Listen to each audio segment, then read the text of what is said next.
Hey guys, I'm up here on this roof in Tampa, Florida, where I've got this plastic window here that's installed into a frame that's supposed to look like the ones we're working on other parts of this house. This house has historic windows back from like 1915 and at 1905, something like that. And this is one of those replacements somebody put in. So guess what we get to do? We get to look and see how this thing is put in, because I have to see what the rough opening is, because they want an actual window that would have gone in this house. So we gotta check it out. We've got all this trim here on there. It's caulked in really, really nice. So I guess I'm gonna cut that. Let's see. All right, one board is off. All right, and this is a primed finger joint board made in Chile. I guess the kind you get at Home Depot. Right on. So you got like these, well, I guess I'm assuming it's a hurricane impact window with Ultra Rot 5000 boards around it. So, so as long as the window itself can withstand a hurricane, everything else can rot around it. I think that's probably the way to do it, right? Right? I mean, finger jointed prime stuff from Chile. That's the way that we should do all buildings, right? Okay, so that board's off there, and here I have it in my little hands here. And look, this is the bottom. So like, let me turn it around how it was. It was like mounted down there, okay, in that spot. So I'm gonna look at the end grain here and see what we got. Oh, see that discoloration right there? And look at all that. You see how that's wood color right there? You know what that is?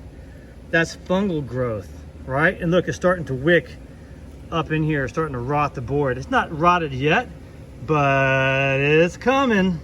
See that? So let's look at the other one. I mean, it might not be so bad in other parts of the country, but here in Florida, see, okay, here we go.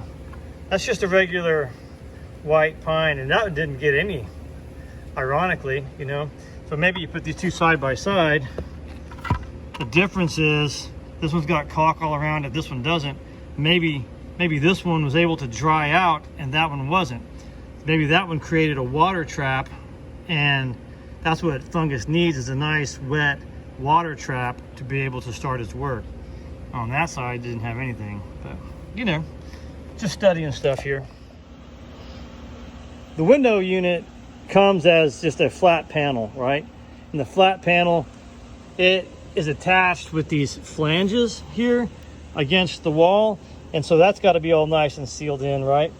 But here, here's the thing: is when the window is a flat panel, that means if you have a sill that looks right, you got to build it out. Look how they build it out.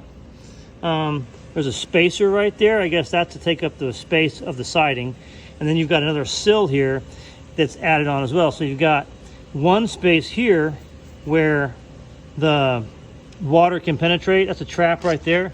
And another place, you can see it all along right here, that's where water can get in, it's trapped and can seep inside the house. So that's, these windows here are traps for moisture entering behind the sheathing of the wall. So that's important to remember. Because the original windows that would have been on a house like this one with siding and stuff like that, the original casing is made to cascade and shed the water away from the house. The way that this is assembled, it has the same look, but without understanding what the original look was trying to accomplish, they create these water traps and make it so that water gets inside the house and stuff. Moisture issues. All right, so I found the edge of my framing here. I pushed the flange of the window back so I could put that bar in there. Do the same thing on that side. So what I know now is where my framing is. I don't know if you can see in there or not. So I needed to know what my rough opening is so that I could measure for my sash. So We're here. It says 36 1/4, so I'm going to say that's 36, okay? Which 36, I need 3 inches on both sides. 2 inch for a pocket plus 1 inch for the jam. 2 inch for the pocket, 1 inch for the jam. 36 minus 3 equals 30.